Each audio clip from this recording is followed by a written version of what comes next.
keputusan yang di luar organisasi, ya. Kadang-kadang organisasi itu misalnya keputusan perorangan atau keputusan individu. Nah, itu juga ada ya. Keputusan yang berdasar pada rutin atau mendasar. Nah, keputusan perorangan koordinasi itu adalah keputusan perorangan, itu adalah keputusan yang biasanya banyak didominasi oleh apa itu direktur atau top manajemen lah, bagian gitu ya, top keputusan perorangan itu ya. Namun keputusan perorangan itu juga kalau misalnya itu ada keputusan perorangan yang berimplikasi pada individu sendiri, ada keputusan perorangan yang berimplikasi pada itu yang keputusan yang organisasi yang berdampak pada kelompok atau sendiri. Kemudian ada keputusan yang bersifat mendasar dan rutin. Nah, kalau kita lihat kalimat keputusan yang mendasar dan rutin itu terbayang apa? Mungkin Pak Ardiansyah bisa terpikirkan Pak Ardiansyah. Keputusan mendasar dan rutin. Berarti yang mendasar berarti implikasi koordinasi sangat kuat sekali ya. Implikasi koordinasi sangat kuat. Nah, mungkin ada ide-ide mungkin dari selain dari sampai itu mungkin perempuan Bu Halimut Tusa coba, atau mungkin Bu Fajriah, atau mungkin juga Bu Iis, ada dapat nggak? Kalau Ya, Prof. misalkan keputusan Kalau yang menurut saya, Prof, keputusan yang mendasar dan rutin itu mungkin kalau di perguruan tinggi seperti keputusan batas pembayaran SPP, waktu dan deadline instruksi untuk mahasiswa yang harus mengikuti UTS dengan syarat-syarat tertentu. Mungkin seperti itu nggak sih, Prof? nah belum mendasarnya Bukan. belum sampai gitu. Agak mendasar lagi. Biasanya jangkanya adalah bisa sampai 30 tahun, bisa 20 tahun dan sebagainya. Itu keputusan mendasar dan rutin dan dijalankan. Ada pendapat? Izin Prof, mungkin Ya. seperti penerapan mata kuliah, struktur mata kuliah seperti kurikulum, atau itu kan mendasar dan rutin. Artinya keputusan itu sudah ditetapkan dan ini sesuai dengan visi misi program studi, kemudian dijalankan setiap pertemuannya. Seperti itu. Mohon Nah, maaf. saya sebetulnya lebih cenderung itu Fajriah yang kedua tadi. Oh ya. Visi-misi ya, Prof. Oh, visi Ya, misi ya. betul. Misi-misi. Iya, Prof. Itu misi-misi itu yang lebih. Kalau keputusan, kalau kita lihat seperti keputusan kurikulum ya, seperti kurikulum Betul. 2006, kurikulum 2013, kurikulum 2012 kan, paling berapa tahun ya. Tapi keputusan yang terkait dengan visi dan misi ya, kemudian tujuan, kemudian dimasuk ke program. Kalau program itu sudah ranahnya sudah ke jangka pendek. Nah, jangka pendek, kalau keputusan misalkan kegiatan sudah jangka pendek lagi. Tapi keputusan yang sebenarnya, kalau misi bisa berapa tahun ya. Kalau visi itu ada bisa 30 tahun atau 40 tahun atau 5 tahun dan sebagainya. Itu yang dikatakan keputusan mendasar. Nah, ini merupakan implikasinya luar biasa ke organisasi. Jadi kita harus, tapi tidak harus misalkan kita itu berpijak pada keputusan yang mendasar yang terkait dengan misi-misi ya. Kadang-kadang misi-misi itu kita bisa perbaiki atau kita perbaiki ya. Kalau saya sih seperti kalau saya contohnya keputusan terkait dengan misi dan visi Universitas Pakuan, yaitu unggul ya, mandiri dan berkarakter. Itu kan tetap saya pakai. Dari 15 tahun lalu masih saya pakai. Artinya masih layak saya pakai, tapi saya kembangkan gitu loh. Target-targetnya, visinya saya perkuat, saya perdalam. Nah, kemudian juga saya perkuat di sini adalah tujuan-tujuannya. Target yang ingin saya capai, jadi target jangka pendek yang saya perbarui. Nah, misalkan saya ingin, misalkan gimana caranya Universitas Pakuan jadi universitas unggul, nah, gitu, itu yang salah satunya yang harus saya lakukan, ya, misalnya gitu. Kemudian keputusan yang sifatnya terprogram dan yang tidak terprogram. Nah, keputusan terprogram itu ya keputusan yang tadi yang jangka pendek, ya jangka pendek yang tadi dikatakan jangka pendek itu ya setahun misalkan. Jadi sudah terprogram melalui apa? Program kerja. Tapi ada juga keputusan yang non program yang sifatnya biasa mendadak, ya. Mendadak dan itu sifatnya kita tuh belum ada persiapan sama sekali. Contoh kasus yang terkait dengan begitu kita wabah terjadi ya, itu COVID-19 kemarin ya, ingat kan gitu ya. Itu kan orang-orang bingung gimana kuliahnya, gimana apa itu SD SMP-nya kan itu kan. Maka salah tuh kita yang banyak diuntungkan pada saat itu memang muncul ada Zoom ya, ada Zoom, sehingga itu keputusan itu kita bisa diatur diantisipasi, oke pakai Zoom, itu ramai sekali, itu bisa luar biasa itu kontrak dengan Zoom itu ya, dan pakaian seperti kita banyak saluran yang kita lakukan dengan mengatakan Zoom meeting dan sebagainya itu yang keputusan non program ya. Contoh-contoh lagi misalkan yang saya lakukan itu keputusan yang terkait dengan kalau saya mau unggul dalam berapa tahun ke depan ya, maka salah satunya harus saya rubah kurikulumnya. Maka saya itu ya keputusan itu ya itu non program. Nanti itu sudah bentuk kurikulum yang kita develop baru nggak ada setahun. Kita rubah lagi kurikulumnya itu berbasiskan kalau menjadi unggul kita harus berbasiskan pada OB, outcome based education, itu yang kita lakukan. Outcome based education itu salah satu persyaratan untuk dapat menjadi universitas unggul di tingkat nasional, internasional, bukan nasional, di tingkat internasional. Karena kalau kita melalui LAMTIP atau mungkin BAN akan lambat. Maka salah satunya kita loncat aja. Jadi kayak loncat dari lektor ke guru besar, kayak gitu lah, mudah kayak gitu, kita loncat aja kita. Itu yang kita akan pakai program ya. Kemudian kita juga lihat keputusan organisasi, perorangan dan organisasi. Eksekutif keputusan organisasi yaitu pada saat ia menjalankan kegiatan formal, ini wajar ya. Jadi peran sebagai pejabat, artinya sebagai birokrat, gitu ya, atau sebagai rektor, atau sebagai dekan, atau sebagai warek, itu dia punya keputusan eksekutif yang dia melakukan keputusan menjalankan kegiatan yang sangat formal. Formalnya apa? Yaitu berbasis pada program, yaitu program kerja yang dicanangkan dalam setahun itu. Itu yang baru kita bicara masalah kegiatan yang tahunan ya. Kemudian juga ada namanya keputusan itu didelegasikan pada yang lain, nanti ke bawahnya. Jadi adanya satu pemenang, tanggung jawab, kekuasaan dari individu sebagai top manajemen dilimpahkan ke para wareknya, para dekannya dan sebagainya. Atau dari menteri ke dirjen-dirjennya atau dirjen ke direkturnya. Itu ada pembagian, atau dari presiden ke para menterinya. Itu merupakan dapat delegasikan pada yang lainnya. Ini sebagai keputusan organisasi. Sebagai alat kekuasaan berpengaruh pada pengaruh dan kegiatan organisasi ya. Kalau kita lihat, kita tanda petik kekuasaan, maka organisasi apa yang banyak bersinggungan dengan kekuasaan? Yang banyak, kental sekali kekuasaan. Ada yang tahu? Politik. Pendidikan, politik.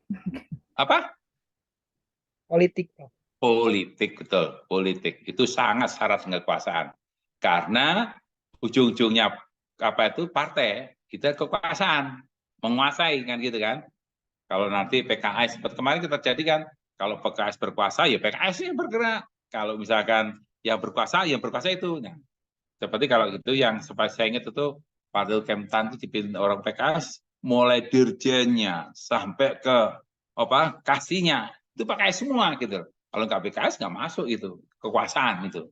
Karena dia memandang bahwa kekuasaan ini adalah untuk melegalkan kebijakan-kebijakan yang akan dijalankannya. Tapi terus terang aja kalau gitu sebetulnya tidak banyak optimal ya. Saya kenyataannya yang dijalankan pada saya itu tidak optimal, tidak bisa memberikan pengaruh yang luar biasa ya. Nah, kekuasaan lagi seperti sekarang itu apa? Pemilihan siapa? Presiden. Siapa? Presiden, capres. Capres itu kan seperti Ganjar ya, kan Ganjar kan ingat sekali ya. Kata kita kenapa Ganjar naik itu gara-gara apa Ganjar naik itu? Kalau kita lihat keputusan itu. Apa yang penyebabnya? Yang kemarin ya, yang menolak Israel. Baru. Kita kalau bisa ya ambil yang baru lah, jangan yang lama-lama. Ya, yang bola, yang kasus bola. Apa Bu Fajri? Yang bola bukan Prof, yang menolak untuk Israel masuk ke dalam. Yes, betul, ya kan? Ya. Kalau saat itu kan sebagai uji coba itu ujian bagi Pak Ganjar kan? Ya, kalau dia menolak, sebagai Gubernur Jawa Tengah Banyak yang dukung. banyak juga ya itu. Ya, Tapi kan secara bisa-bisan kan, ya. secara bisa-bisan sama pemain bola itu gimana dan sebagainya. Tapi dia implikasi apa? Dipilih jadi capres. Ya, Itu kan naik itu yang suaranya. naik akhirnya itu Ya. malah ujian, batu ujian ya. Kalau kita resikonya kayak itu ya. Itu yang belum berdampak itu gubernur dari Bali itu. Nanti jadi apa saya nggak tahu, jadi menteri atau apa ya. Karena dia termasuk orang yang menolak juga. Nah, itu yang kelihatan kebetulan berdasarkan kekuasaan. Jadi memang kekuasaan itu implikasi memang ya Ganjar mungkin diperhitungkan, ya nggak apa-apa lah. Padahal dia kan mendingan dia ngikutin partai. Nah, ini loyalitasnya betul-betul diuji ya. Ya ternyata jalankan. Ya udah, resikonya dipisah-pisahan ya sama para netizen-netizen terkait dengan sepak bola. Kedua, ya dia dapat angin segar, ternyata dicalonkan jadi capres karena dianggap loyal ya. Nah ini juga gitu nanti kalau jadi presiden harus loyal ke partai. Ini debatnya gitu nanti kekuasaan lagi, ya seperti Pak Jokowi itu yang kekuasaan. Kemudian keputusan perorangan ya, eksekutif sebagai individu bukan sebagai anggota organisasi, itu juga ya. Kemudian, namun tidak dapat ditegaskan untuk menyangkut kegiatan organisasi. Nah, misalkan kalau misalkan ya contoh aja ini, misalkan Pak Muhammad ya, Pak Muhammad itu membuat keputusan nikah lagi misalkan, itu kan keputusan yang nggak bisa didelegasikan kan, itu keputusan ya udah, itu nggak bisa didelegasikan, orang nggak bisa menggantikan. Ya. Itu keputusan yang tidak, atau keputusan saya mau cuti, atau keputusan saya mau berangkat umroh, itu implikasinya tuh individu. Tapi ada keputusan yang personal yang mempengaruhi organisasi kalau dia menjadi top manajemen, ya kan? Top manajemen. Tadi nggak khawatir sekarang itu dengan perkembangan Zoom meeting yang luar biasa sekarang itu pimpinan bisa kemanapun, atau di Inggris, atau di Belanda, atau di Amerika, kalau dirapat ya datang gitu loh. Datang. Atau mungkin sekarang orang bekerja itu keputusan-keputusan dipengaruhi oleh suatu perusahaan-perusahaan yang sekarang sudah menerapkan WFH gitu. WFH sudah banyak sekarang itu. Nanti kalau yang penting apa? Dia berbasis pada kinerja. Target tercapai enggak kalau gitu. Misalkan ada orang kerja di rumah aja, tapi itu punya perusahaan. Tapi dia dinilai apa? Berapa target dicapai? Maksudnya kayak gitu. Itu juga keputusan-keputusan yang dilakukan nih individu atau perusahaan ya. Itu yang implikasinya. Kemudian keputusan yang mendasar dan rutin. Jadi keputusan mendasar rutin, komitmen jangka panjang tadi, ya relatif permanen seperti menerapkan visi dan misi. Kemudian juga keputusan misi yang panjang itu juga tadi, bagaimana kita merubah mindset daripada visi-visi itu untuk 5 tahun ke depan mau diapa.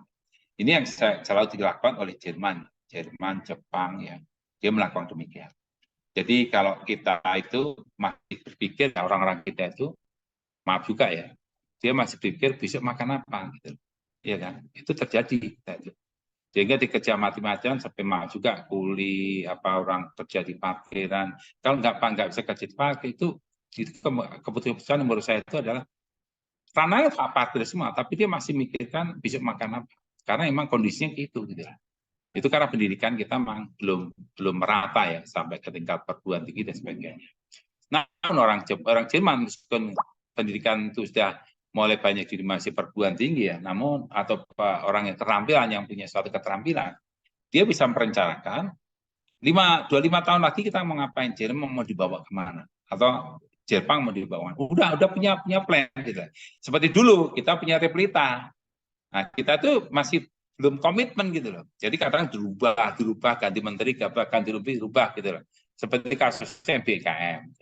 Itu kan BKM itu kan perubahan-perubahan menurut saya itu keputusan yang pertanyaannya apakah dia itu berbasis pada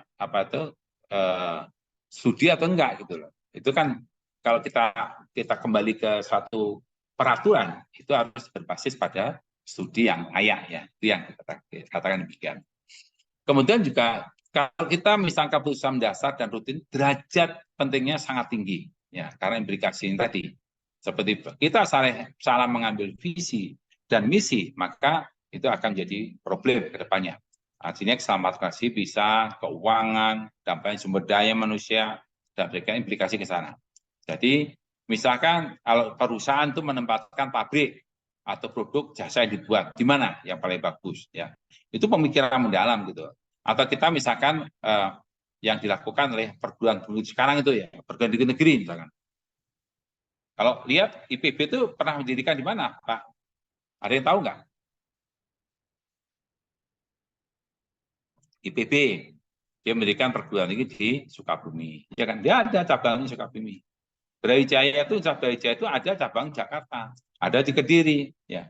Di hampir tiap kota ada cabangnya daripada Unsur Brawijaya, dan dia luar biasa ya kayak gitu. Itu yang, tapi itu mematikan universitas swasta. Kita harus berkompetisi habis-habisan ya. Orang masih ada memandang perguruan tinggi negeri itu terbaik, tapi belum tentu ya. Kalau kita sudah mulai membaca situasi ya, maka kompetisi itu tidak harus di perguruan tinggi. Perguruan swasta pun juga banyak jebolan-jebolan bangsa yang menjabat di pemerintah sudah mulai banyak sekali ya. Itu sebetulnya kita nggak perlu worry ya.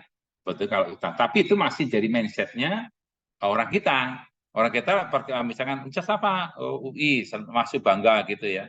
Universitas apa, Pakuan atau Hinindra, kelihatan masih apa sih gitu lah. Masih ada kayak gitu. Jadi pandangan itu kelihatannya masih menempel gitu lah. Tapi kita kalau sudah mulai ke swasta kita masih belum melekat keputusan ya, terutama orang tua ya. Tapi ada juga saya lihat ya, ada orang tua yang sudah mulai fanatik gitu lah. Itu yang penting nyari fanatik itu yang sulit ya. Misalkan ada orang tua itu kalau adiknya kakaknya di Nindra, ya adiknya di Nindra, atau kakaknya di Pakuan, di Kepakuan gitu lah. Karena udah percaya, karena dia orang lulusan Pakuan gitu lah. Itu yang alumni yang gitu itu. Biasanya alumni gitu. Saya nggak pernah tanya, Pak, ambil keputusan ya. Apa keputusan Pak? Ya saya mau Pakuan aja lah. Kenapa? Karena saya alumni Pakuan. Nah, itu keputusan yang jangka panjang yang didapatkan oleh keputusan individu ya. Itu keputusan mendasar ya. Kemudian keputusan rutin. Jadi kita memerlukan suatu sedikit pertimbangan ya. Jadi yang rutin tidak harus kita berpikir panjang karena kegiatan yang dijalankan sehari-hari itu ada rutin gitu lah. Sehingga kalau ada perubahan-perubahan pun itu nggak berimpact pada yang lain ya. Itu yang keputusan rutin ya. Contohnya kalau kita keputusan rutin yang tidak berimplikasi luas itu yaitu sistem akuntansi pemerintah. Dulu kita sistem akuntansi pemerintah itu kita tuh masih menggunakan secara manual ya. Tapi dengan SAP semua harus melalui komputerisasi ya, internet dan sebagainya. Nah juga keputusan yang sifatnya keputusan rutin yang dilakukan perubahan-perubahan misalkan dari SIM ya, KTP ya, semua itu sudah digitalisasi. Paspor, meskipun paspor pun belum optimal ya, belum full digitalisasi. Yang sudah itu adalah menurut saya adalah bahkan SIM. SIM itu sudah digitalisasi. Contohnya orang bikin SIM itu bisa dipakai mobil keliling kan. 1 jam selesai, nggak sampai 1 jam lah. Kadang SIM keliling itu saya lihat di mana SIM keliling. Nah kita melakukan demikian, cepat sekali itu. Nanti asal dia tidak lambat ya, itu bisa cepat sekali. Itu untuk SIM keliling ya, dan harganya murah ya. Tapi kalau udah mulai ke kantor, waduh, itu calonnya luar biasa. Meskipun juga ada SIM yang sifatnya udah digitalisasi. Saya nggak tahu tetap aja gimana. Tapi kita butuh ya, mau cepat sih ya. Pak tunggu sebentar ya, tunggu. Orang jalan tuh, jalan selesai. Ya kita butuh orang kayak gitu kalau misalkan. Tapi sebetulnya kalau lebih kita berpikir kreatif ya, maka saya akan milih mencari yang di keliling, yaitu misalkan SIM keliling. Itu menjadi alternatif ya.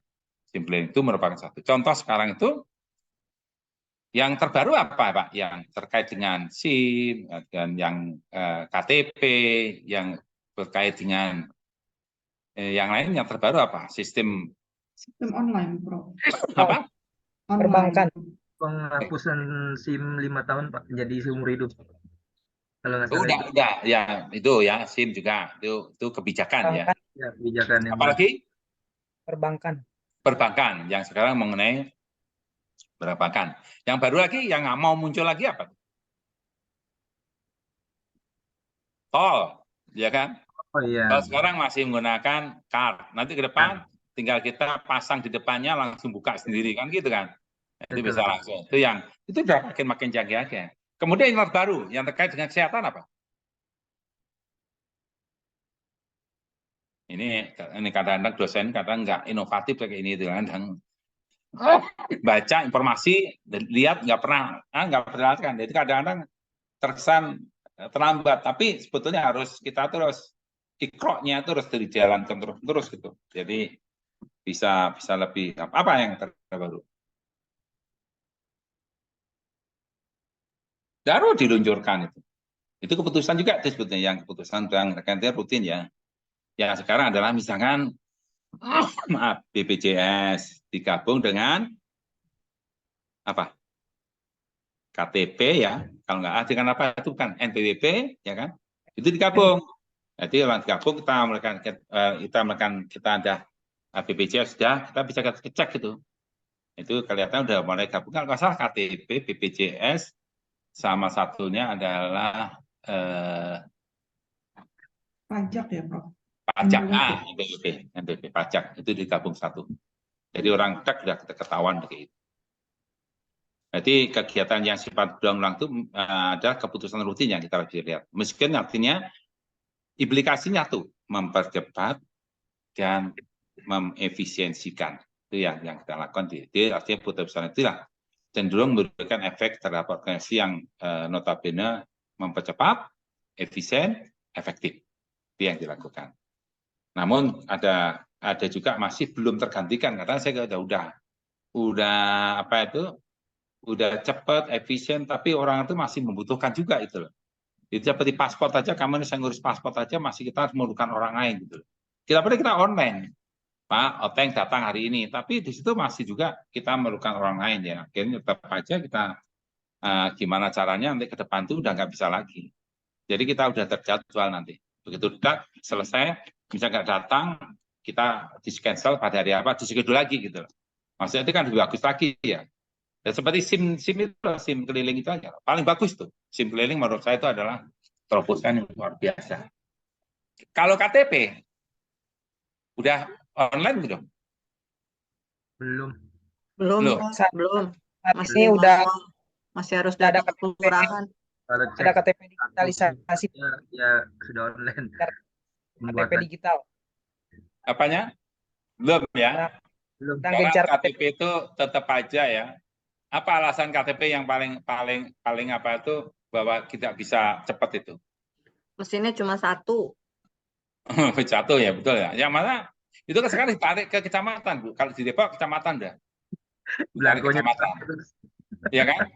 Saya ngurus kemarin di Depok udah pakai kecamatan. Kelurahan nggak ada lagi, Pak. Mana? Kecamatan, Pak. Jadi langsung kecamatan aja. Kita hanya pakai meskipun sederhana ya. Kita hanya pakai apa itu? Kameranya biasanya, Prof. Ya, itu juga bukan. Tapi yang agak aneh itu apa sebetulnya? Alasan yang krusial tuh. Blanko. Pak, di kelurahan dulu tuh, karena kelurahan tuh jadi problem ya, ditarik ke kecamatan. Karena alasan apa? Pak, belangkonya kosong. Waduh, Pak, perlu ini Pak. Ya udah, ada Pak. Nah, itu bayar gitu. Itu kurang ajar juga. Jadi menghambat. Itu kan ada, saya kasih kayak itu ada. Gak ada Pak, belangkonya belum dikirim. Nah, itu dibuat alasan tuh. Sampai level lama tuh berapa tahun tuh. Akhirnya itu jadi, itulah kenapa sekarang ditarik di kecamatan ya, mungkin faktor pendidikan ya, saya nggak tahu, atau mungkin birokrasi yang bisa dibuat untuk dilanggar gitu ya, itu aja sebetulnya. Itu sulit ya, itu merubah mindset orang Indonesia itu agak sulit ya. Kalau bisa orang Indonesia itu kreatif, menurut saya itu kreatif betul.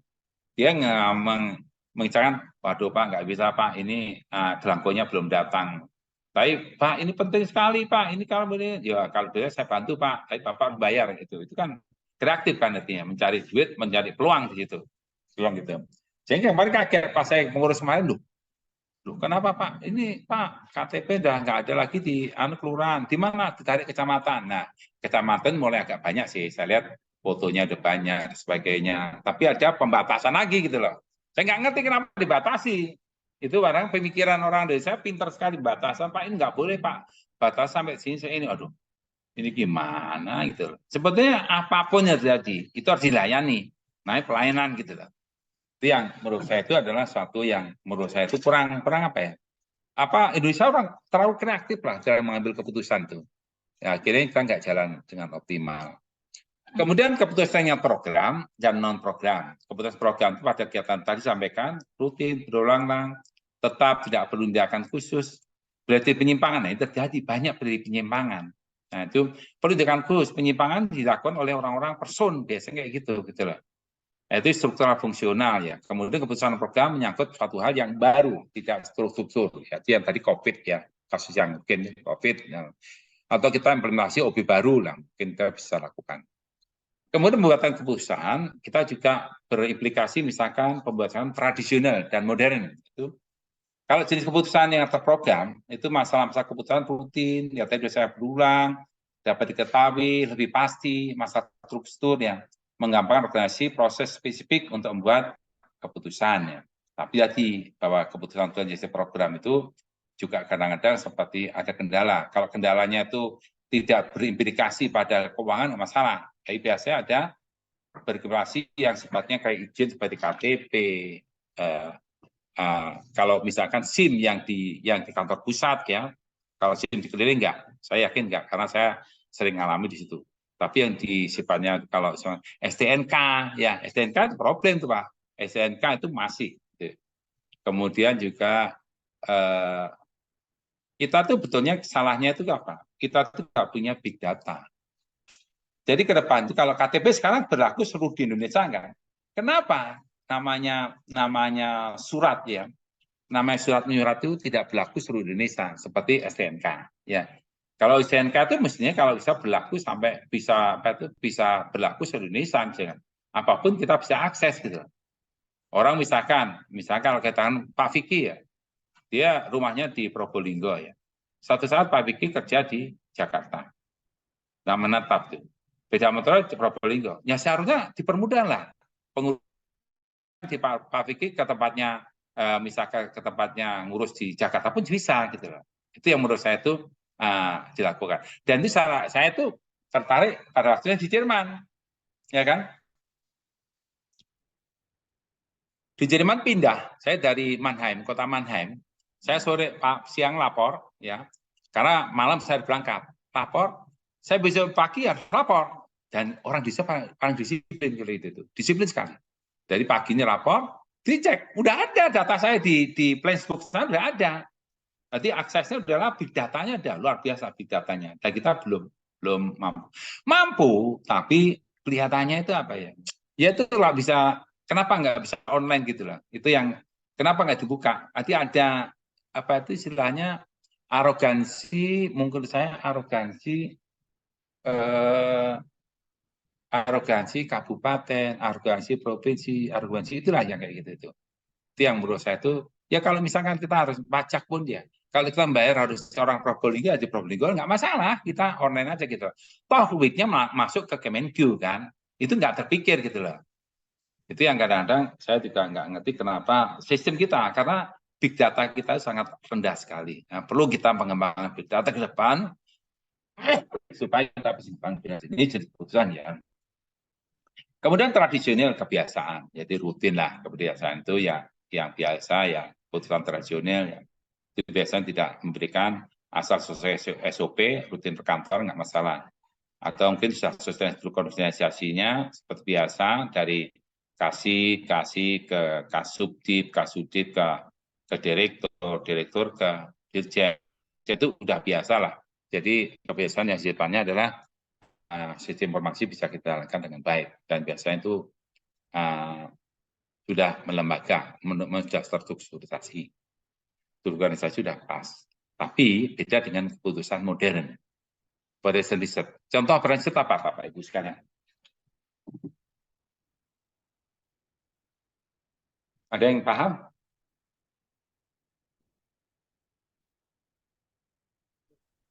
Operation research udah paham? Kalau Ibu mengambil disertasi, itu riset, ya kan? Apakah kita ngambil hubungan, apa kita ngambil pengaruh, ya kan? Itu satu keputusan. Kalau Ibu sanggup lah, saya dianu aja menggunakan pengaruh. Maka kalau pengaruh sudah diajari belum menggunakan sistem apa? Belum. Analisis jalur. Hah? Belum. Regresi. Menggunakan PET, PET, Analisis, PET analisis Analisis. jalur. analisis. Yes. Tak pernah dengar ya PET analisis? Pernah. Nah, Nah, udah diajari kan? Karena kuliahnya semester lalu dilupakan aja gitu lah. Jadi kayak itulah. Nanti lupa. Gitu. PET analisis kalau pengaruh. Kalau misalkan, nah PET analisis itu biasanya ada orang untuk lebih convert kemana analisa berikutnya? Menggunakan metode apa?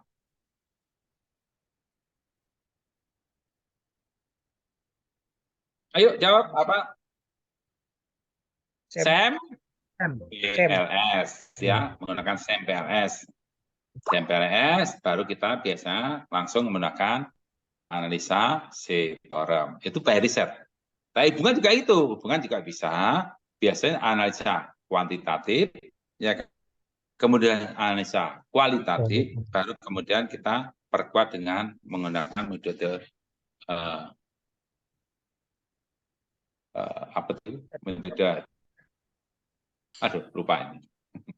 Apa? C-form. Tadi menggunakan C-form.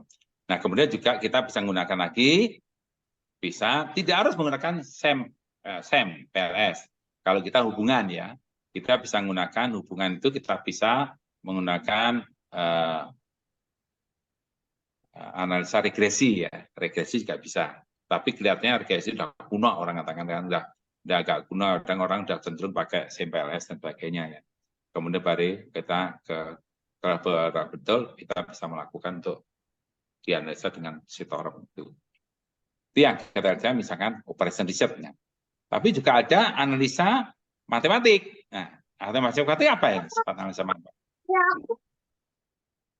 Apa? Logika. Ya, apa? Contohnya apa matematik itu? Menggunakan teori gap analisis. Ya kan ada itu ya, gap analisis. Menggunakan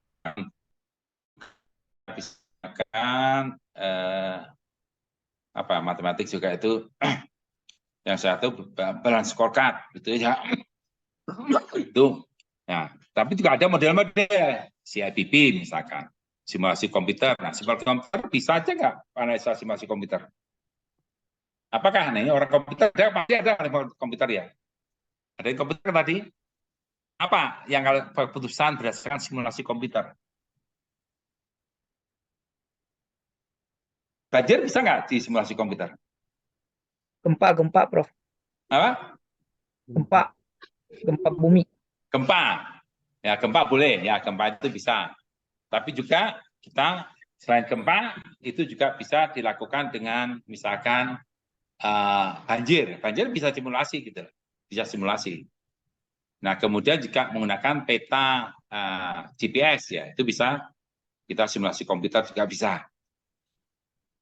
Ada juga kita menggunakan sistem thinking ya, sistem thinking juga simulasi komputer. Jadi kemudian dia menggunakan electronic data dan proses itu pusat modern ya.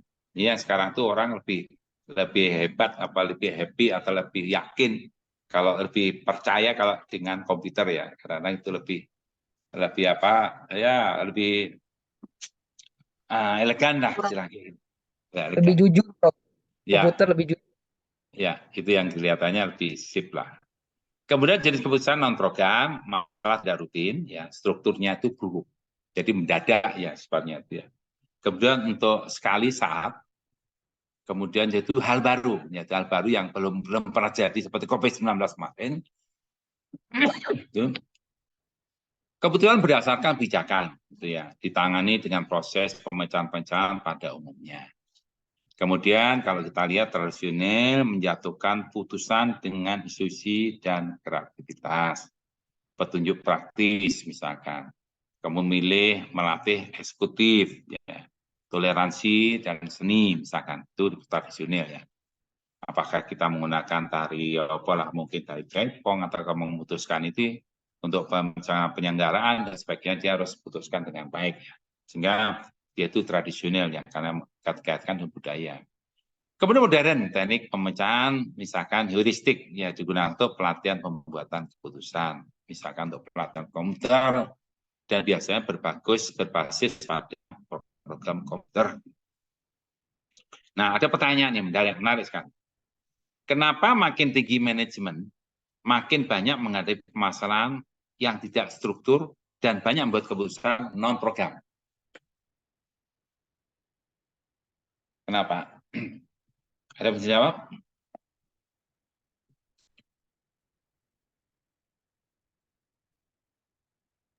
Mohon izin Prof, karena banyak ide atau perubahan terbarukan. Maksudnya apa, Pak Muhammad?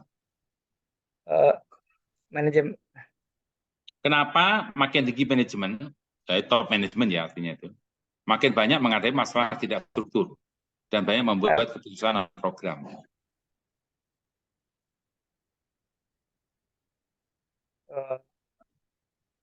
Ada ide, Pak Muhammad? Kalau saya pengalaman Prof, mohon izin, di top manajemen itu mungkin punya ide-ide terbarukan sehingga masalah yang sebelumnya udah ada itu ada suatu manajemen perubahan itu. Ya. Jadi ada novelty, misalkan gitu ya, maksudnya itu ya, ada kebaruan, kemudian yang berubah ya, yang sifatnya kebaruan itu mungkin dari mana kebaruan itu yang masalahnya. Jadi memang suatu kebaruan jadi inovatif, jadi kreatif, ide inovatif dari mana itu? Kemungkinan Dari besar pengaruh dari luar, Pak. Pengaruh dari luar, biasanya kayak gitu. Jadi kalau internal itu udah terjaga. Kalau pengaruh dari luar itu biasanya itu adalah karena pengaruh dari luar. Ya, misalkan kalau kita pengaruh luar itu misalkan yang tidak struktur itu, contoh kita pada waktu coba bayangin aja, pada waktu kita di perguruan tinggi disuruh memilih menerapkan MBKM. Bapak belur Pak itu Pak, iya kan? Harus putuskan gitu loh, harus dihadapi gitu loh. Itu sebetulnya keputusan itu adalah sangat mendadak, ya. Bahkan kalau dia ditantang tahun ini ada, nah itu kan dipaksa, tapi diiming-iming dana, gitu loh.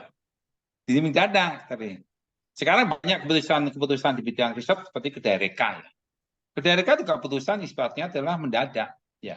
Top manajemen harus mengambil putusan. Tapi dalam perjalanan waktu Kedai Reka itu jadi dipersulit gitu loh. Jadi kadang-kadang itu yang menurut saya itu juga karena melibatkan mengambil keputusan kalau bisa tuh berbasis pada komersial ya. Artinya harus melibatkan pelayanan masyarakat. Contoh itu yang. Jadi top manajemen di atas keputusan yang sifatnya itu ada peraturan baru yang atau peraturan yang diimplementasi dan sebagainya itu merembet kepada masalah demikian. Itu yang keputusan yang banyak non program ya, karena ada di luar kendali daripada sistem yang ada di sini.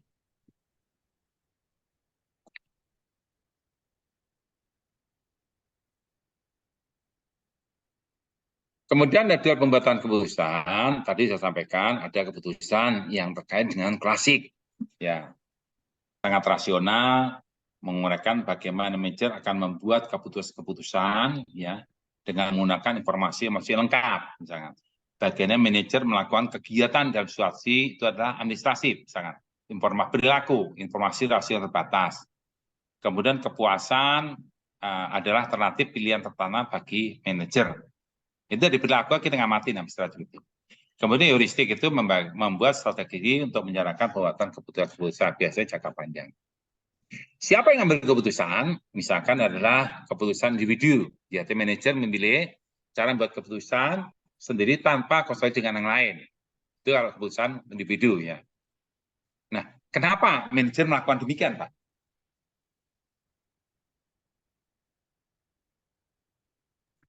Kenapa seorang manajer membuat pilihan atau kepala sekolah lah? Kenapa ngambil keputusan individu gitu loh?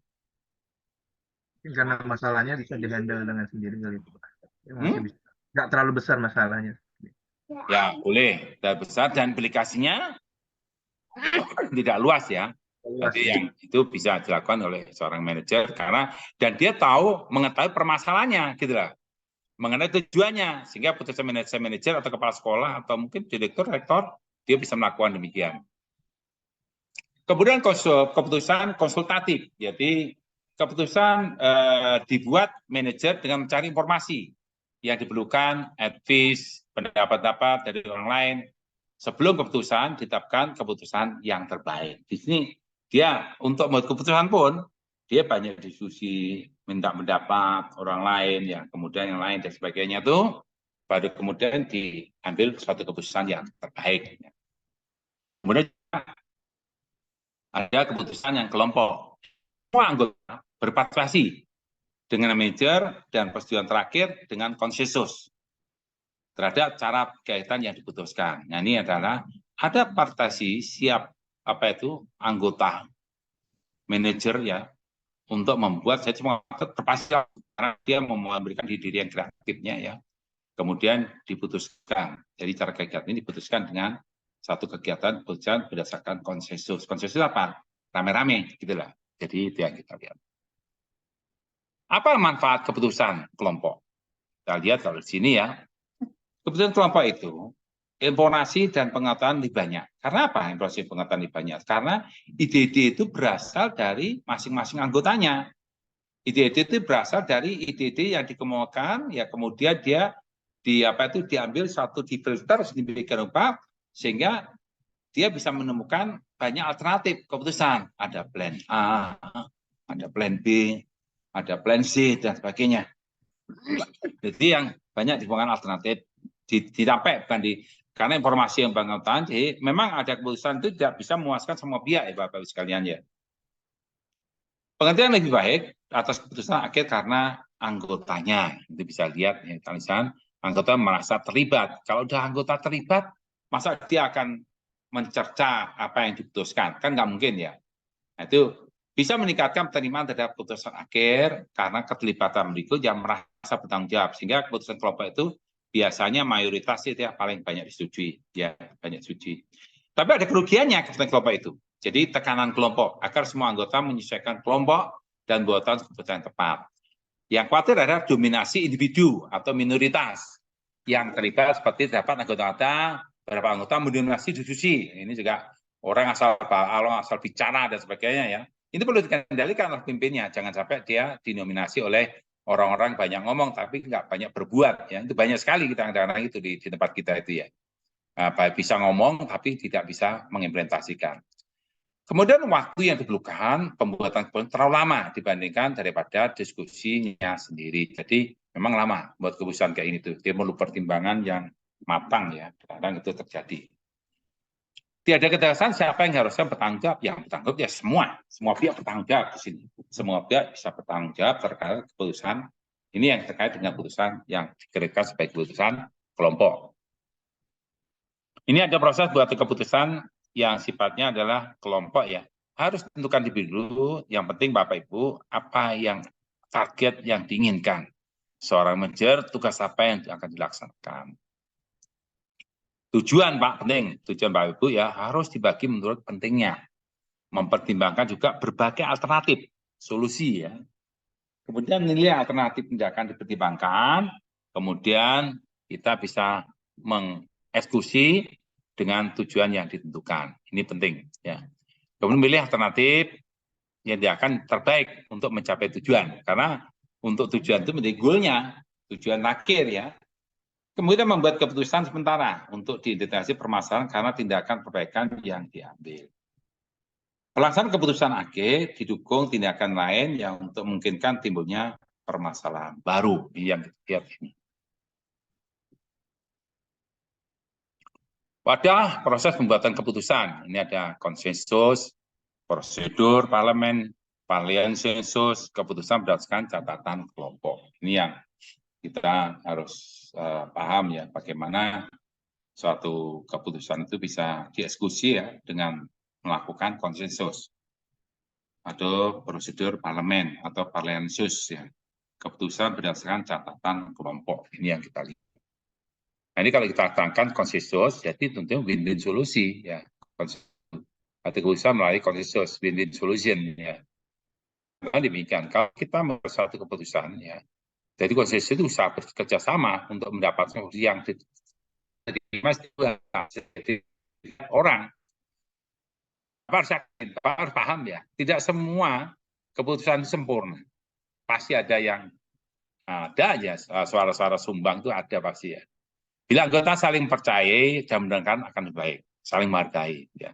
Bila anggota saling memberikan pendapat dari sudut pandang berbeda dan jadinya dan menghilangkan mental saya menang atau kamu kalah, itu nggak boleh. Itu mental harus konsensusnya betul-betul harus terbuka, open mind menurut saya itu ya. Open mind dan kontribusi anggota itu sangat perlukan dan dia bisa memberikan pendapatnya dan dia bisa menerima pendapat orang lain dan orang lain bisa menghargai pendapat kita. Dia bisa mendengarkan dan sebagainya. Ini adalah keputusan win-win solution atau keputusan yang berbasis pada konsensus. Ada prosedur parlemen, yaitu berdasarkan prinsip demokrasi dari kekuasaan mayoritas yang mendaki minoritas mematuhi kehendak dan mayoritas. Ini kalau di parlemen yang jelas sekali ya, karena di parlemen karena memang ke DPR ya, akan ke itu.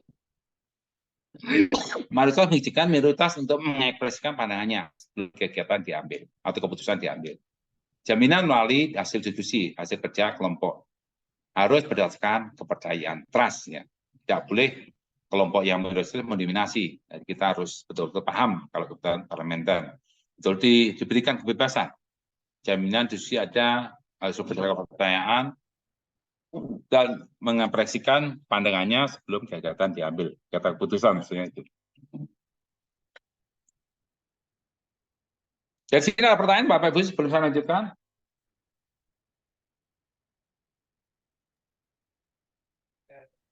Belum, Prof. Belum. Oke, Belum. belum. Oke, kemudian varian sensus ya. Ketua biasanya mengeluarkan ide ya. Ide dibangkitkan dalam diskusi ya, mengeluarkan diskusi usulan-usulan, itu dikelompok-kelompokkan, disatukan, difilter, difilter, kemudian ambil dan menggantikan, menambah voting. Bila tidak ada ide yang lain. Jadi ini namanya varian sensus. Ujungnya dia di voting. Kalau sudah kita ide, kita kembangkan, dikelompokkan, diskusikan, kemudian bisa ditambahkan, bisa dikurangi. Nah, kemudian ambilnya atau biasanya informal ya. Catat kelompok ini adalah mencatat semua ide yang ide yang tidak hilang ya. Itu difilter semua. Makanya dalam satu keputusan itu sebaiknya dia itu harus ya dicatat, ada notulennya. Ya bisa menggunakan flipchart atau penting dibuat setelah pertemuan itu isu atau pokok bahasan, bagaimana kelompok menganalisis dan memilih alternatif, keputusan dikelompokkan, tugas diselenggarakan oleh siapa dan kapan, berapa lama. Itu catatan kelompok yang harus penting sekali kita lihat. Tugas ini dilaksanakan dan siapa dan kapan, berapa lama, berapa orang ya, kemudian ini penting. Ada keputusan ini berdasarkan kebudayaan. Contohnya, bagaimana keputusan diambil oleh Amerika Serikat, berdasarkan negara ya, didasarkan pada analisis menyeluruh, objektif dan terhadap informasi yang relevan. Yaitu itu biasanya keputusan diambil oleh, tapi di tempat lain tidak ideal dengan lain. Di beberapa negara eksekutif senior tidak berkonsultasi bahwa sebelum mengambil keputusan. Jadi beberapa negara eksekutif senior itu tidak berkonsultasi dengan bawahan sebelum mengambil keputusan. Nah, sekarang bagaimana suatu keputusan dikembangkan di Jerman atau di Jepang atau di Belanda atau di Inggris? Bagaimana? Ada bisa mengetahui gimana?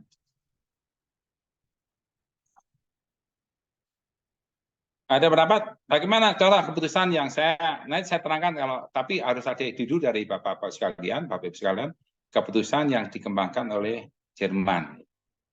Bu Is, pendapat Bu Is? Pernah dengar keputusan perusahaan berbasis pada Jepang misalkan, kebudayaan Jepang? Ya, Prof. Kalau di Jepang, setahu saya keputusannya itu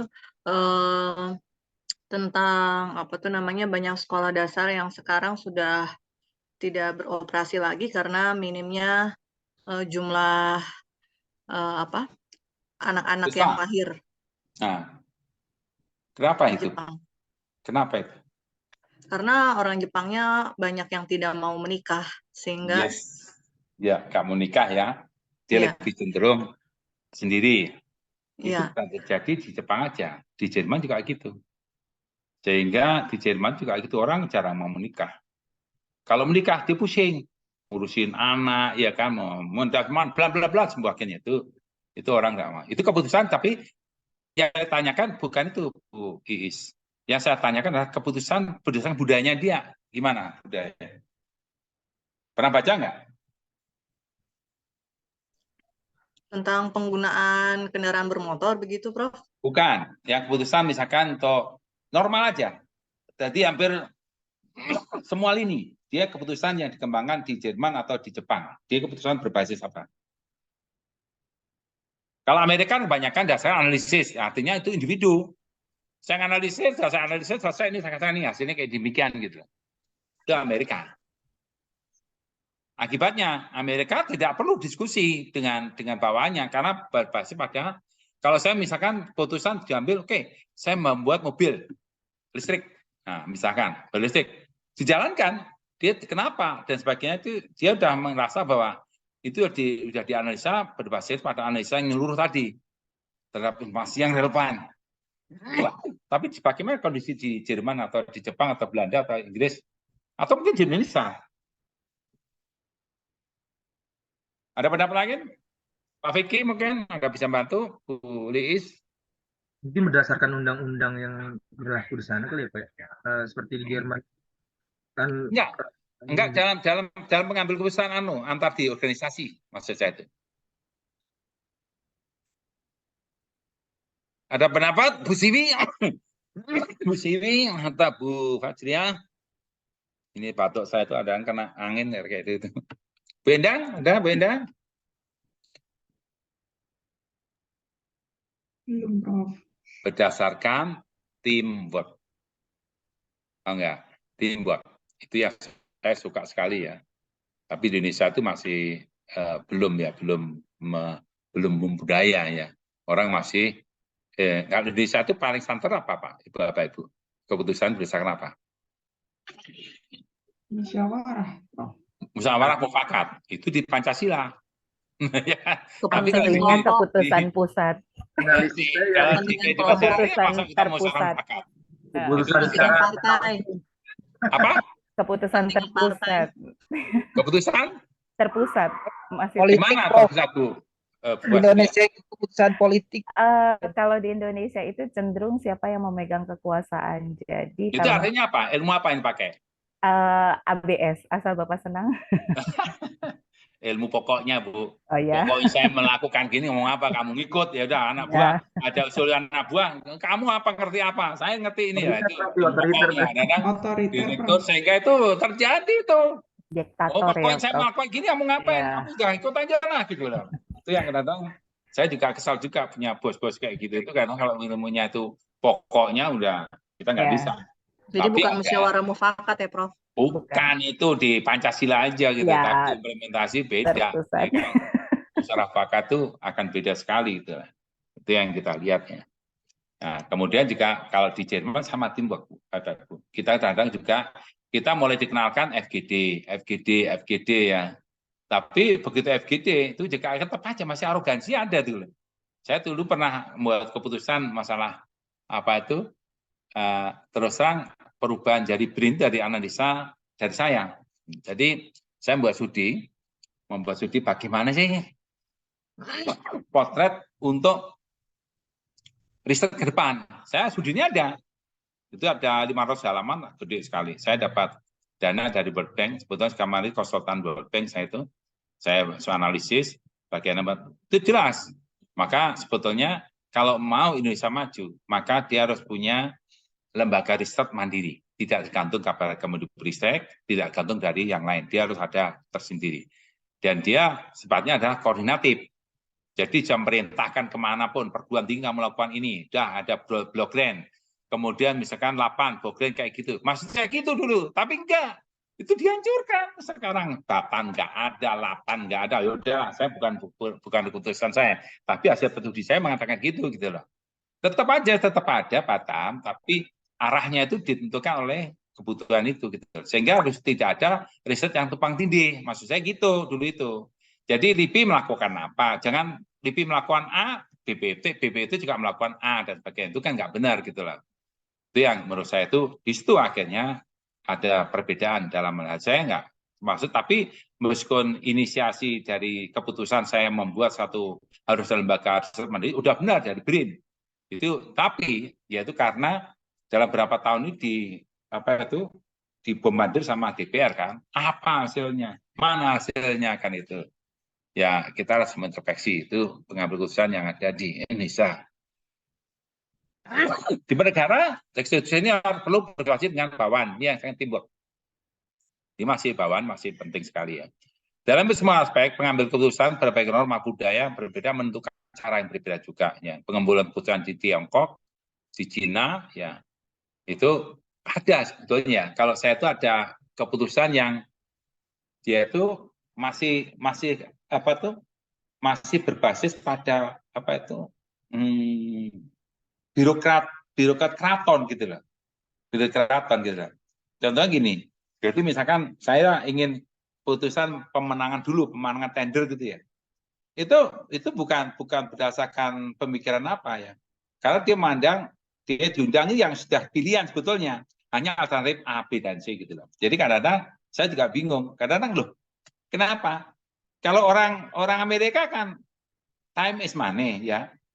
Waktu adalah uang. Jadi kalau datang hari ini harus diputuskan mau enggak gitu. Tapi beda dengan orang Jepang. Pendekatan dan orang Cina. Orang Cina itu orang Indonesia juga gitu. Pak, gimana Pak kalau kita makan? Nah, sekarang dilakukan orang Indonesia. Ayo Pak, kita makan siang di sini. Ngobrol lah. Padahal itu adalah masalah kegiatan yang mau diputuskan kan. Setelah dia ngobrol, tahu siapa, kalau itu baru, oke Pak, kerjain aja. Gitu aja kan. Setelah selesai dipanggil, kerjakan Pak, itu aja. Gitu kan nggak perlu ada suatu yang lain. Jadi keputusan itu berdasarkan tradisional, karena ada mungkin masalah juga ya. Kalau sekarang nggak boleh di Indonesia. Dulu kalau Cina itu juga nggak boleh juga. Dulu ada hadiah ya kan diberikan, sehingga orang tuh oh ya udahlah kasih aja kayak gitu. Itu yang keputusan itu yang kita lihat dalam beberapa negara. Hampir semua aspek pengambil keputusan itu berbagai norma budaya berbeda menentukan cara yang berbeda juga. Ini pengambil keputusan kalau kita lihat dari individu atau kelompok. Memang pengambil dalam menetapkan target tujuan kelompok lebih baik daripada individu karena jumlah pengetahuan yang lebih baik dan banyak daripada kelompok. Dalam mengidentifikasi peminjam dan mengembangkan solusi alternatif, upaya individu dan anggota kelompok penting untuk memastikan pencarian luas dalam berbagai fungsi organisasi. Dalam hal solusi, misalkan, mengevaluasi penelitian kolektif kelompok dan sumber daya yang lebih luas, lebih baik daripada pengambil keputusan individu. Dalam memilih solusi, interaksi kelompok dan mencari bentuk konsensus biasanya menghasilkan penerimaan risiko yang lebih tinggi daripada yang diterima oleh pembuat keputusan individu. Ini poin-poin menarik sekali untuk kita kaji ya, untuk kita kembangkan. Pengambil individu itu implementasi lebih lanjut, misalkan jadi keputusan terlepas dari suatu kelompok atau individu ya, tidak bisa dijalankan oleh manajer individu, tetap itu biasa dijalankan oleh manajer individu. Kemudian kreativitas ya. Dalam pengambil keputusan, kelompok kreativitasnya penting sekali. Jadi proses di mana individu, kelompok atau tim menghasilkan ide-ide kreatif, ide baru, ide yang menurut saya ide yang baru perlu kita kembangkan. Jadi kita harus mendorong supaya kreativitas berkembang dalam organisasi ya. Dan organisasi kita adalah kemampuan melepaskan diri, cara berpikir logis, linear dan in the box ya. Jadi kita berpikir out of the box, jangan berpikir linear lah. Berpikirlah yang out of the box ya. Proses menghasilkan cara baru untuk memecahkan masalah baru dengan metode dan ternyata orang sekarang mengadakan ide-ide gila lah. Ada ide gila dan sebagainya. Itu bagus, kreatif, ya kan? Kemudian juga dalam mengambil keputusan itu harus ada keteguhan hati, jangan goyang, ya. Berani mengambil risiko seorang pemimpin apapun ya. Tapi kalau dia mengambil risiko harus penting sekali. Kemudian harus keterbukaan, open mind, ya terbuka. Jadi orang open mind, terbuka. Kalau dikritik jangan marah, karena itu merupakan suatu kelemahan kita sebetulnya. Toleransi terhadap ambigu. Jadi kita harus banyak toleran ya. Kita mentolerir yang tidak jelasan dan kurang informasi. Ini juga teknik pengambil rangsang kreativitas seperti brainstorming atau dari kelompok nominal tadi ya. Ada teknik Delphi, kemudian ada brainstorming, dan ini biasanya menggunakan satu teknik FGD ya, yang dikembangkan itu. Kelompok brainstorming diarahkan untuk menghasilkan solusi yang kreatif ini. Karena apa? Setiap individu berkembang, ide-ide kreatif muncul di situ brainstorming itu. Silakan ide-ide kreatif muncul di situ ya. Brainstorm membutuhkan ide dalam suatu diskusi non kritis. Jadi jangan tabu untuk kritik ya. Untuk kalau kreativitas itu kalau dikritik, repot orang sebelum ngomong udah dikritik, itu kan akhirnya nggak jalan itu akhirnya. Kita terima aja. Bagian daripada ide-ide gila yang diterapkan untuk hasil kreatif ya. Kemudian tidak ada ide yang konyolnya. Itu tidak tadi, jangan ide konyol, nggak ada sebenarnya. Anggota kelompok dorong untuk mengevaluasi ide ekstrim dan tidak wajar. Tidak ada ide yang keluar dengan ide kelompok, bukan individu yang menyatakan. Jadi anggota kelompok bangun ide dari anggota lainnya yang sudah ada. Jadi sharing innovation gitu loh. Share innovation itu penting sekali.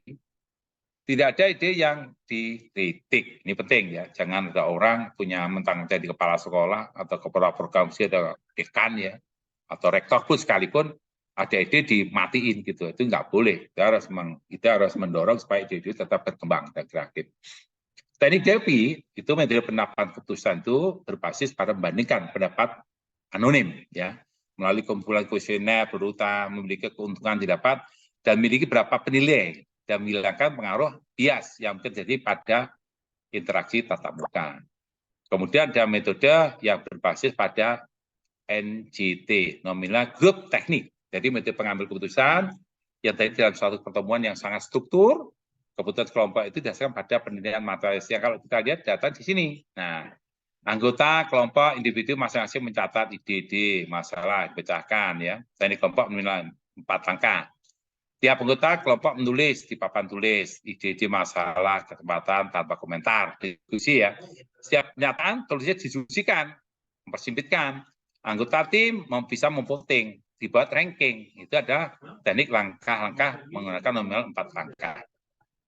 Kemudian teknik DEPI, dia partisipasi biasanya anonim, partisipasi menjawab, berjauhan, dan tak pernah bertatap muka. Semua komunikasi antara faksi dengan kuesioner dan baik dari yang ada yang monitor. Kemudian NGT partisipasi akhirnya mengenal, partisipasi bertatap muka, komunikasi terjadi secara partisipasi. Ini yang kita simpulkan dalam diskusi kuliah kita sore ini ya. Pengambil keputusan adalah tanggung jawab bersama. Nggak bisa menyalahkan keputusan diambil, ya udah kita, karena keputusan adalah keputusan bersama. Terlepas dari bidang fungsi dan tingkat manajemen. Manajer harus mengambil keputusan yang menentukan masa depan organisasi melalui dan juga masa depan mereka sendiri. Kualitas keputusan manajer adalah tolak ukur keefektifannya. Saya kira ini Bapak Ibu terkait dengan kuliah sore kali ini ada apa itu? Ide-ide atau kreatif atau sudah cukup mendalami atau sudah cukup puas? Saya nggak tahu. Silakan. Izin bertanya, Prof, boleh? Ya, silakan Bu Adria. Jadi kan kalau tadi saya simak, berarti kan di akhir itu dikatakan bahwa keputusan itu terkait erat dengan budaya ya, Prof? Ya, bisa.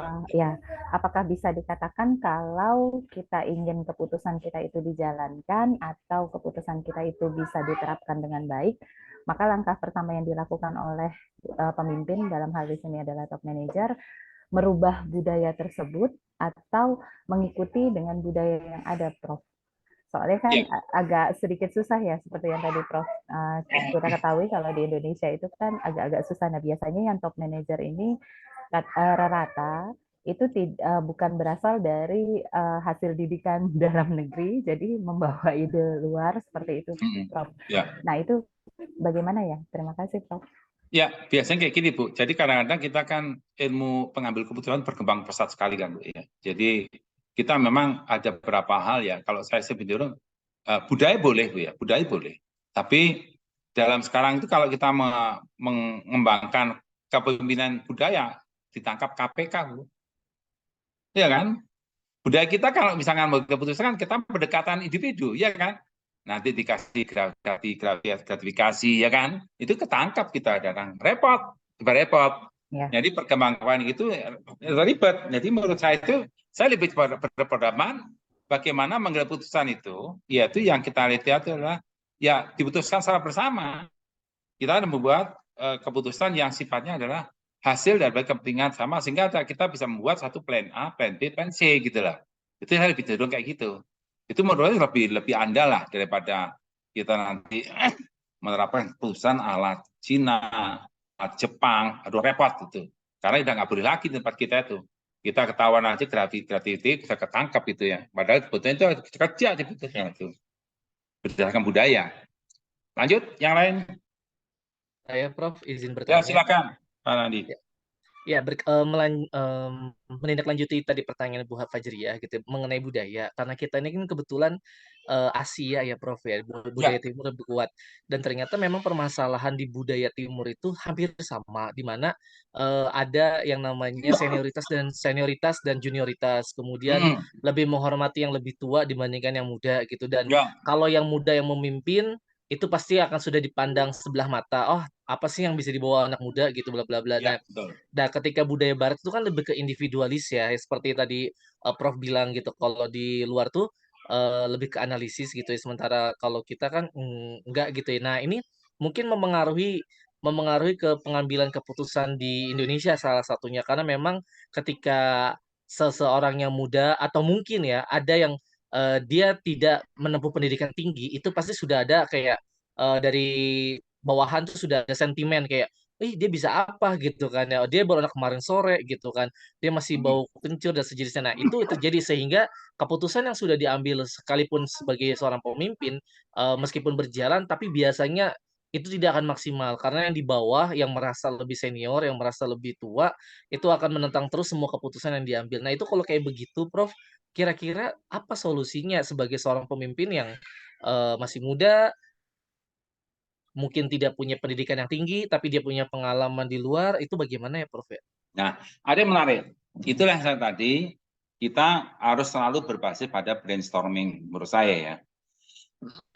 Keputusan berdasarkan FGD. Jadi kita nggak perlu khawatir. Kita ya tadi kita bisa melihat mendorong, tapi kuncinya itu kita punya tujuan dulu, target dulu punya gitu loh. Kita targetnya apa? Kita dorong ke arah sana.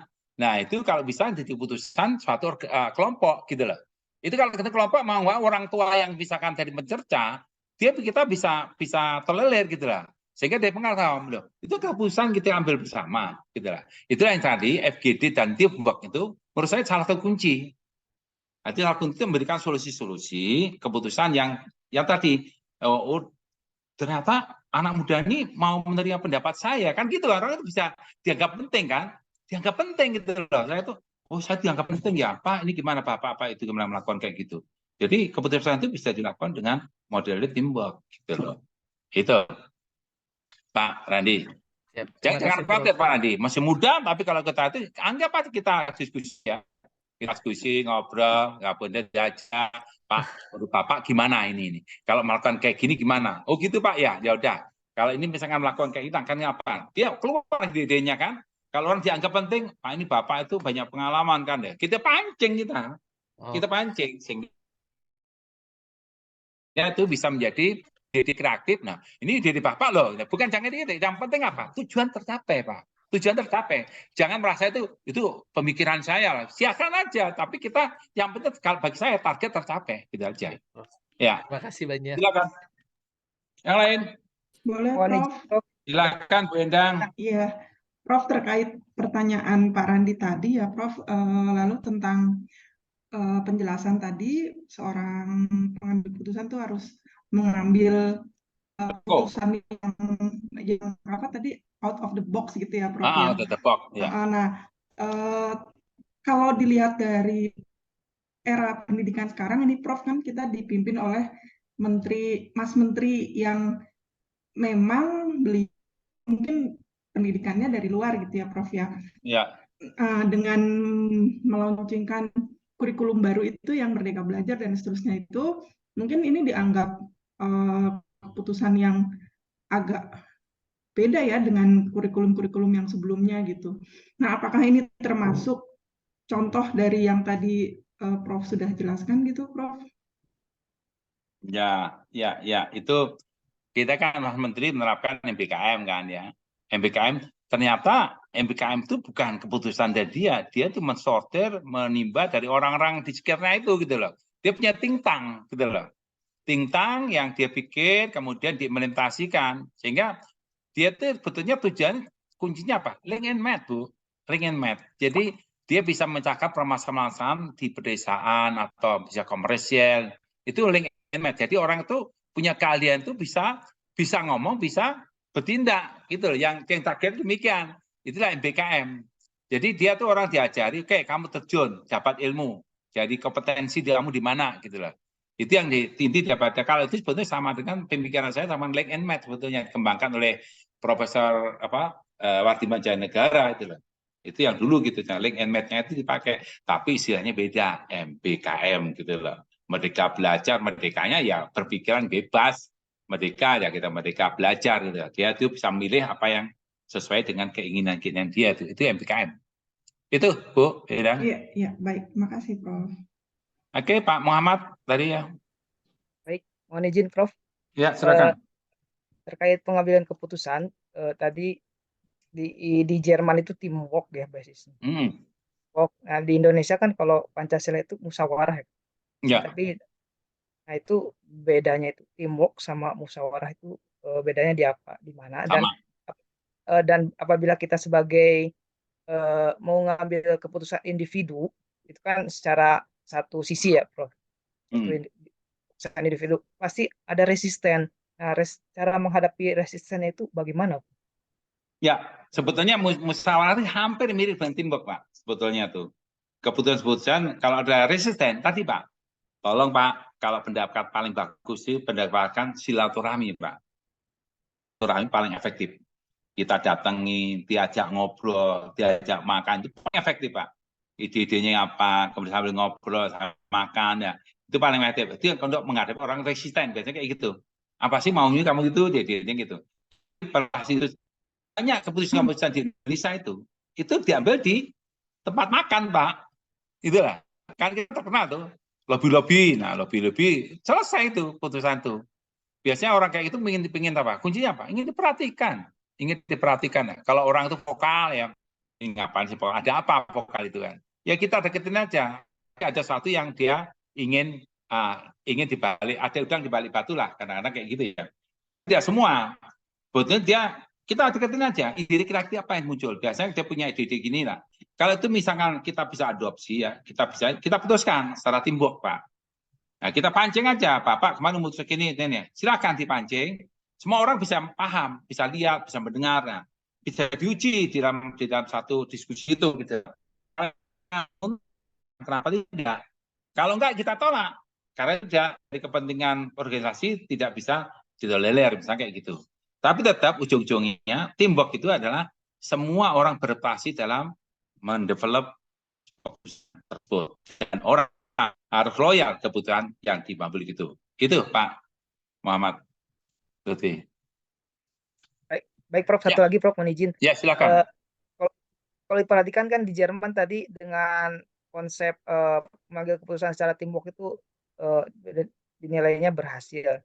Namun di Indonesia itu yaitu sama musyawarah, namun di dalam dunia pendidikan misalkan. Namun saat ini pendidikan kita belum mencapai arah sana gitu. Itu problematik di mana? Padahal kan basicnya teamwork sama musyawarah mirip tadi disampaikan. Di kita itu problematika apa yang sebenarnya yang tadi juga disampaikan sudah, kenapa nggak berhasil seperti yang di luar seperti itu? Padahal sama basic perusahaan sama itu ya. Saya memahami, Pak. Kita tuh musyawarah sebut teamwork juga sebetulnya, Pak. Tapi ada kelemahan di tempat kita. Kelemahan di tempat kita apa? Egonya Pak paling tinggi, Pak. Rasa tersinggungnya paling tinggi. Itu di Indonesia. Itu yang terjadi gitu. Kalau orang katakan dikritik aja, dia kadang nggak mau, Pak. Tapi di Jerman, Pak, di Jerman nggak ada gitu. Karena Jerman selalu dia punya tujuan yang jelas gitu loh. Sehingga dia nggak masalah gitu loh. Silakan kamu dik saya, hasil kamu apa gitu loh. Jadi dikritik nggak masalah. Beda gitu kan. Begitu kita kritik, kalau orang rapat mikir, awas hati ya. Itu repot, itu ada ancaman itu. Egonya kayak gitu. Betul nggak boleh. Kita itu belum siap menjadi apa itu, melepaskan ego-ego kita itu di situ, Pak. Jadi memang karena apa ya, ego individunya itu kuat sekali di Indonesia. Kalau Jerman nggak, Pak. Saya sering rapat dengan Jerman tuh, orang-orang Jerman tuh nggak ada ego kuat itu. dikritik habis, bahkan seorang dosen dikritik mahasiswanya habis-habis sama dimarahin, besok dibiasa aja nggak ngancam, nggak ada ancaman, karena dia tahu bahwa ini untuk kepentingan bersama gitu loh. Itu selalu mengarahkan ke sana, kepentingan bersama, kepentingan organisasi. Itu yang ego kita aja belum siap untuk berpikir musyawarah mufakat itu belum bisa, atau teamwork itu belum, masih belum, saya nggak tahu kapan bisa berubah itu loh. Dan kalau saya melakukan itu kita ngomongin lah, kita itu teamwork berpikirnya ya. Semua itu kalau saya polesannya adalah ibadah, Pak. Semua keputusan hasil Bapak kerja itu ibadah, implikasi ibadah. Jadi bukan apa Bapak bismillah, itu udah Bapak keputusan serahkan Allah. Kita nggak perlu bahwa itu yang terbaik atau yang baik, itu nggak perlu lagi gitu loh. Karena kita ujungnya adalah bagaimana mencapai musyawarah mufakat itu untuk mencapai organisasi kita lebih baik dan lebih maju gitu. Itu yang saya lakukan, Pak. Baik, terima kasih Prof. Oke, yang lain? Izin Prof. Ya, silakan. Gini Prof, terkait pengambilan keputusan di pendidikan kita kan SD, SMP, dan SMA juga udah banyak yang gratis nih Prof. Tapi sekarang itu lagi viral tentang pembayaran uang pangkal di sekolah-sekolah negeri dengan biaya masuk per tahunnya itu sekitar 4-6 jutaan. Nah, sedangkan mungkin itu alibinya adalah bahwa ini adalah hasil FGD antara komite dengan pihak kepala sekolah gitu. Nah, bagaimana hal ini, apakah tahu atau tidak tahu, atau bagaimana ya dari Mas Menterinya sendiri menghadapi kasus yang di bawah seperti ini? Begitu, Prof. Itulah Bu, kita itu kadang nggak maaf juga ya, sekolah-sekolah negeri itu berbalik untuk apa itu berlindung di bawah apa itu ibunya orang tua kan Bu ya, orang tua walinya gitu loh. Itu banyak gitu Bu. Komite sekolah banyak melakukan kayak itu. Jadi berbalik di situ gitu loh. Sehingga ini kan keputusan. Nanti kalau penjara ya komite kena. Kan gitu aja kan. Itu sebetulnya kan enggak, itu kan maaf juga. Kalau kena diperiksa kena Bu. Itu bisa kena itu. Jadi betulnya kalau itu kan kayak model kayak perguruan tinggi negeri kan Bu ya. Di Lampung kena. Ya kan? Banyak. Itu karena apa? Yaitu kalau kamu masuk di Lampung, di negeri Lampung, kamu harus bayar gini. Itu dibagi-bagi, Bu. Kamu kelasnya kelas ini, siapa yang tertinggi bayar, ya kita terima gitu loh. Bahkan saya kemarin ada yang kedokteran sampai 1 M, Bu, di negeri itu. Kan banyak itu. Nah, itu duitnya kemana ya? Itu dibagi-bagi kadang untuk ya pembangunan, tapi arahnya udah nggak ke arah sana. Sehingga jangan kaget banyak ketangkap untuk pembagian itu gitu. Itu, Bu. Is. Baik, Prof. Oke, silakan kalau udah selesai kita tutup aja Pak ya. Kita mulai jam 5, kita tutup aja. Dan tolong itu tadi Pak Pak ya, Pak Ketuanya. Pak Diansa. Oh iya, Pak Diansa. Iya. Tolong dipotret Pak Diansa. Dipotret Pak Diansa. Kemudian dipotret itu kalau bisa Pak Diansa nanti dikirim di grup. Dalam buat absen Pak ya. Iya, Prof. Buat absen. Oke, terima kasih. Ayo, Prof. Assalamualaikum warahmatullahi wabarakatuh. Waalaikumsalam warahmatullahi wabarakatuh. Terima kasih, Prof. Mari Bu. Assalamualaikum. Waalaikumsalam. Udah kan? Malam ya? Malam kan, Prof Warto? Bukannya besok. Prof Warto bukan Jumat. Oh, besok ya. Yeay, alhamdulillah bisa mandi. Jam 10. Iya, yang bener aja 2:30. Enggak, paling nanti seperti Prof Nuni. Jam 9 ya. Nggak, masuknya udah telat. Nih belajar sama Prof Didik kagak bisa gerak nih. Bu Bayi, sehatkah dirimu? Gimana keadaannya? Allah. Mana bayinya, Bu? Itu pucuk. Lemes banget